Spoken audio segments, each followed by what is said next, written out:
in Tinsley. With the latest on Tua Tagovailoa straight away. Upon being released from the University of Cincinnati Medical Center late last night, Tagovailoa flew home with the Dolphins, is now at his home in South Florida. MRI to come, possibly a second opinion. Initial tests showed no structural damage. In good spirits, per source Jeremy Fowler reports. The scene on the field, we're going to show the images now. If you feel it distressing, please take care for the next 30 seconds or so. The images of Tagovailoa's head hitting turf and hands and fingers frozen in what medical professionals call a fencing response, something NFL viewers may never unsee. On a stretcher, motionless. The face mask is screwed off, but helmet kept on so as not to move him and possibly cause further damage. Time on the field was about 8 minutes to the ambulance every stadium has on standby and directly to the hospital. It was 18 minutes later when the Dolphins released that he had movement in his extremities, and 2 hours, 50 minutes after that when the team posted that he would be discharged and flying home. That's the latest. The full picture, one can't talk just about last night without talking about Sunday, Tua's injury 100 or so hours earlier, and the league's concussion protocol, and the team doctors from Miami, an independent doctor the NFL requires for that. Tua's clearing to go back into that game, and the NFL Players Association's questioning that the review happened is still not completed. All parties signed off on him playing last night, and Tom Pelissero, Judy Batista on the NFL Network today, talking to Chief Medical Officer Dr. Alan Sills, saying Tagovailoa was checked for concussion systems every day since Sunday, and an independent neuro expert had to clear him. That's a lot, national panel, and thank you for your time there. Sarah Spain, now, what did we just witness? We witnessed that protocols don't matter unless they're actually enforced, and that means during the week, that means on game day, that means in the middle of a game when it is the hardest to tell a player or a team not to play. And what we see from a lot of people that are watching this is the armchair doctor tendencies. And normally I would push back on people saying that they know more than a team that's invested in this player's future, and then the doctors that are independent and allegedly assigned to care the most about what happens to this young man. Unfortunately, the NFL protocols themselves use the words observe. Not treat, not test, observe. And there are certain signs and symptoms that are considered no-go. You are not allowed to return to the game if they are observed at any point. He had 5 of those. He clutched at his head, he took woozy steps, he fell down, he had to be supported by his teammates, and he shook out the cobwebs. Those are all of the signs and symptoms, all of the mobility issues, all of the things that you see that tell you that someone has suffered a head injury. When he was put back in, that was the first problem. All those times that he was tested by the neurologist during the week and then they said he was cleared, that's a separate problem. And that allowed him to be back in the game again to suffer a second head injury. The issue is he should have never been out there on Thursday night, particularly when an investigation into whether the first protocols were handled correctly wasn't completed yet by the time the game came up. What was that investigation for? To point the finger at someone or to find out whether this young man was healthy enough to play again? If it's not done yet, then why is he out there? So the failure was on Sunday, and it was followed by maybe even people who thought they were doing the right thing. But by failing the first time, it set them up to fail again last night. Tim Kalishaw. Well, Sarah said it beautifully there.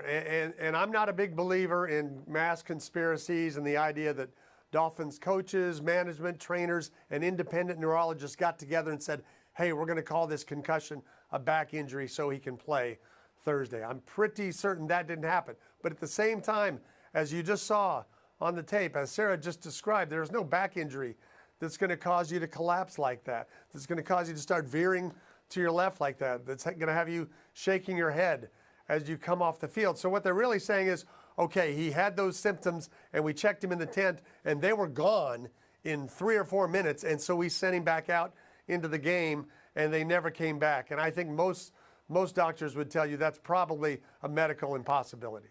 Ramona Shelburne. You know, I just was thinking about him. I mean, Tua is a guy who's been through so much already in his career. He's had hip surgery, 2 ankle surgeries. You know, he's felt sort of unwanted there and is always going to be compared to Justin Herbert. And finally finds a coach in a situation where he's thriving and succeeding. Feels like he's out there and somebody's supposed to save him from himself. I mean, I think we know he's tough. He's come back from a hip surgery and 2 ankle surgeries, right? He wants to play. He's 24 years old. He's finally found a home. He's finally found some success. And he's out there playing because he wants to play. He's a player. That's what players want to do. Somebody's got to help him. Somebody's got to step in and say, sit down, kid. You got your whole career in front of you. And now, like, I watched this live and I saw his hands do something weird. And I didn't know what it was until they showed the replay. And as you said, Tony, that's something you can't unsee. And I'm worried about. I don't want to hear he's in good spirits. I don't want to hear that. Like, I don't want to see him play for a little while. Like, sit out and really get healthy after this. And Justin Tinsley. Whew. Yeah, I'm like Ramona. You got to look at this personally. I thought of Tua the man, not necessarily Tua the football player. I think everybody here feels like he should not have been out on that field. But with Tua, again, as Ramona said, this is a guy who felt like he's had to prove himself from the moment he entered the league with that hip injury. And again, Justin Herbert. And then we heard the rumors for months about Miami really wanting Deshaun Watson. So it's human nature to want to be wanted and desired and coveted within your role at your job. But, you know, that type of insecurity is something that, you know, the NFL has banked on for years. The NFL knows this. The NFL is a machine, and in a lot of ways for this society, it's a drug. They know society really can't kick it. They own 3 days out of the week. And we've seen so many examples where it feels like the NFL values the actual football more than the person actually carrying it. So this is what we have to look at here. Teams replace players all the time. I'm not saying this is necessarily what's going to happen with Tua, but we always see it. There's a draft every year for that reason. So it's just a very unfortunate situation, man, and it's really ugly. And I just truly feel sorry. I'm interested in how we talk about this, how reporters talk about this, how fans talk about this, of course, how the league talks about this. And a medically trained professional talking about this on the internet, Chris Nowinski, PhD, founding CEO of the Concussion Legacy Foundation, posted hours before the game, quote, if Tua takes the field tonight, it's a massive step back for concussion care. If he has a second concussion, destroys his season or career, everyone involved will be sued and should lose their jobs. He, of course, not treating Tagovailoa, just observing from home. And the broadcast, how they talked about it. Halftime didn't even mention his injury from Sunday. And active players, how they talk about it. Posts from players who were criticizing the broadcast for showing replays. And, of course, Dolphins head coach Mike McDaniel, how he talks about it today. I have 100% conviction in our process with regarding our players. This is a player-friendly organization that, you know, I make it very clear from the onset. My job as a coach is here for the players. I'm in steady communication with this guy day in, day out. There is no medical indication, you know, from all resources that there's anything regarding the head. In that media availability today, Coach Mike McDaniel said on the team flight, he talked to Tua. They watched the movie MacGruber for a little bit together on Tua's phone. Sarah, how did that all come off to you? I think it's difficult because we don't want to presume that anybody would be lying to us or have disregard for the care of human beings, particularly those that they are spending their days with. I think the complicated factor is that sometimes the people who want to play, the people who want to be able to play those players, they all are hoping for the answers that they're looking for. And when they get them, they don't ask any further questions. And I think that that is the case of so many of us with the game of football. The cognitive dissonance that's required for all of us to enjoy this thing we love is to understand that this aspect of it can be deadly and can be deleterious to people later in their lives. And we sort of all accept it, but only to a point. Only if we believe that some of the action that's been taken in recent years to remedy this is actually being acted upon. And that's why I said earlier, the protocols don't matter unless they follow them. And I think this is the sort of situation that turns players and fans against the league if they don't feel like even the minimal things that they've promised to do in order to help with CTE and concussions aren't being done. Justin, you just heard Mike McDaniel say the protocols were followed. So my question to you is it a question about the protocols being followed or them not actually getting and scratching the surface of what this is to begin with? I think it's more of the latter of what you said. And it feels like the protocols are more one-sided to benefit the league than the actual player. I wonder, like, how was this guy even released from the hospital so soon to get on the plane to fly back to Miami with this team? Well, that's not even NFL doctors, right? That's now the university. But you're right. He was in an emergency room for a couple of hours. Look, again, I'm not a medical expert, but even I know that doesn't feel right. And I think we have to look at it like this. Tony, think of somebody like Joe Theismann or Paul George. We saw them break their leg. We know that's bad. But as Roger Sherman on The Ringer, he wrote a really great article about this. There's still so much that we don't grasp about brain trauma, about head trauma.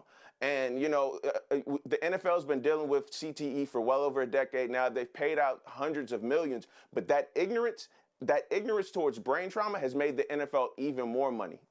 Ramona Shelburne? Look, when you have a sprained ankle, they take an MRI and they say it's a grade 1 or a grade 2.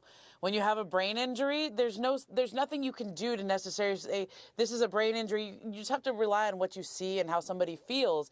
And I think we need to get to a point where we err on the side of caution. Like, the if you're not protocol sure, is supposed to do that, though. And the protocol, we're hearing from everybody, was followed here, I guess, Ramona.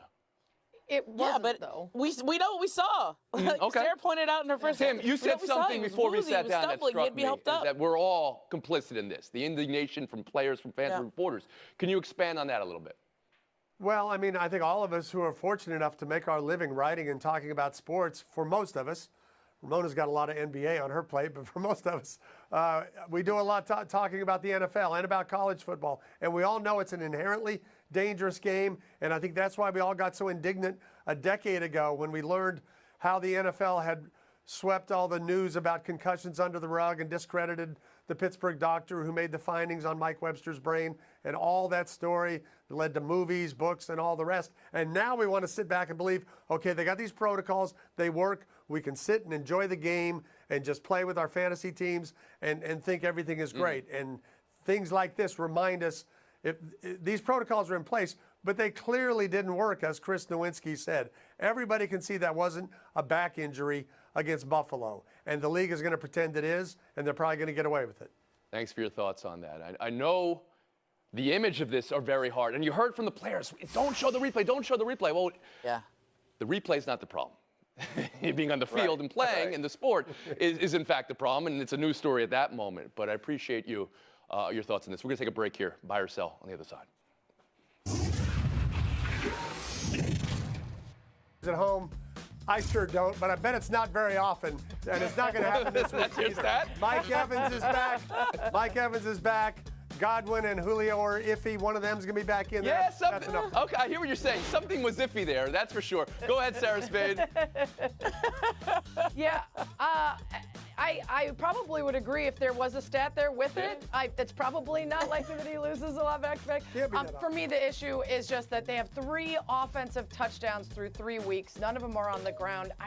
For as great as this Bucs D can be, they've won 6 of 7 against the Chiefs. They're going to bring the pressure to Mahomes. I just don't think they'll be able to score enough with that put-together offense that they've got so far. Justin, you saw in the Super Bowl what that Bucs D could do to Patrick Mahomes. Who you got?